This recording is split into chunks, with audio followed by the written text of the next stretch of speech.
மணப்பெண்ணின் பிரத்யேகமான திருமணம் விவாஹா தி சென்னை சில்க்ஸ். சேலத்தில் வருகிற 13ஆம் தேதி தவிக தலைவர் விஜய் பங்கேற்கும் பொதுக்கூட்டம் நடத்த அனுமதி தருமாறு அந்த கட்சியினர் மாநகர காவல் ஆணையர் அனில்குமார் கிரியிடம் மனு அளித்துள்ளனர். சீலநாயக்கன்பட்டி பைபாஸ் அருகே உள்ள தாளமுத்து நடராஜன் மைதானம் அல்லது மகுடஞ்சாவடி அருகே உள்ள மைதானத்தில் பொதுக்கூட்டத்தை நடத்த அனுமதிக்க வேண்டுமென அவர்கள் அந்த மனுவில் கூறியுள்ளனர்.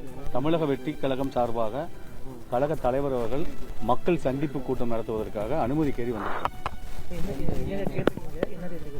13ஆம் தேதி வருகின்ற 13ஆம் தேதி பிப்ரவரி மாதம் 13ஆம் தேதி வெள்ளிக்கிழமை தேதி கேட்டு கொடுத்துருக்கோம். இங்க மத்திய மாவட்டம் சார்பாக நம்ம தாளமுத்து நடராஜ் இருக்காரு பார்த்தீங்களா, அந்த கிரவுண்ட் இருக்குல்ல, அது கேட்டிருக்கோம். மகுடஞ்சாவடி அங்கே சேர்ந்த நிர்வாகிகள் அங்கே ஒரு கிரவுண்ட் இருக்குது. நம்ம மகுடஞ்சாவடிக்கும் சங்ககிரிக்கும் இடையில ஒரு கடந்த முறை தேர்தல் பிரச்சாரம் அந்த அம்மா பண்ணியிருந்தாங்க. முன்னாள் முதலமைச்சர் அம்மா அவர்கள் தேர்தல் பிரச்சாரம் பண்ணியிருந்தாங்க. அந்த இடத்துல மனு அவங்க கொடுத்துருக்காங்க. மனு கொடுத்தோம், பரிசீலனை செய்து சொல்லிடுறேன் அப்படின்னு சொல்லியிருக்காங்க. கண்டிப்பாக அனுமதி கிடைக்கும், எந்த மாற்றமும் இல்லை. கழக தலைவர் அவர்கள் வருகின்ற 13ஆம் தேதி கண்டிப்பாக சேலத்தில் மக்கள் சந்திப்பு கூட்டத்தில் மக்களை சந்திப்பார். போன முறை ஒரு மாதம் மேலேயே அனுமதி கிடைக்கும் சொல்லியிருந்தாங்க.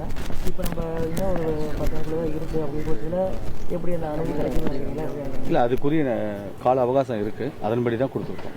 கடந்த முறை மனு கொடுக்கும்போது கூட்டத்தில் எவ்வளோ பேர் கலந்துக்கணும் இல்லை எல்லாமே கொடுத்துருக்கோம். கூட்டத்தில் எவ்வளோ அதுக்கான விதிமுறைகள் அதுக்கு அந்த எஸ்ஓபி என்ன சொல்லியிருக்கோ அது முறை நாங்கள் நடந்துக்கிறேன்னு சொல்லிட்டு அதற்கேற்ப என்ன கொடுக்கணுமோ அதுதான் கொடுத்துருக்கோம். இதற்கிடையே வேற எங்கேயாச்சும் சந்திப்பு இருக்குன்னா அடுத்து சேலம் தான். இல்லை, அடுத்து சேலம் தான் வரப்போம், வேற எங்கேயும் இல்லை. முதல்ல சேலம் தான். மணப்பெண்ணின் பிரத்யேகமான திருமணம் விவாஹா தி சென்னை சில்க்ஸ். பிளே ஸ்டோர் மற்றும் ஆப் ஸ்டோரில் இருந்து பாலிமர் செயலியை QR கோடு மூலம் பதிவிறக்கம் செய்யுங்கள். செய்திகளை உடனுக்குடன் பெறுங்கள்.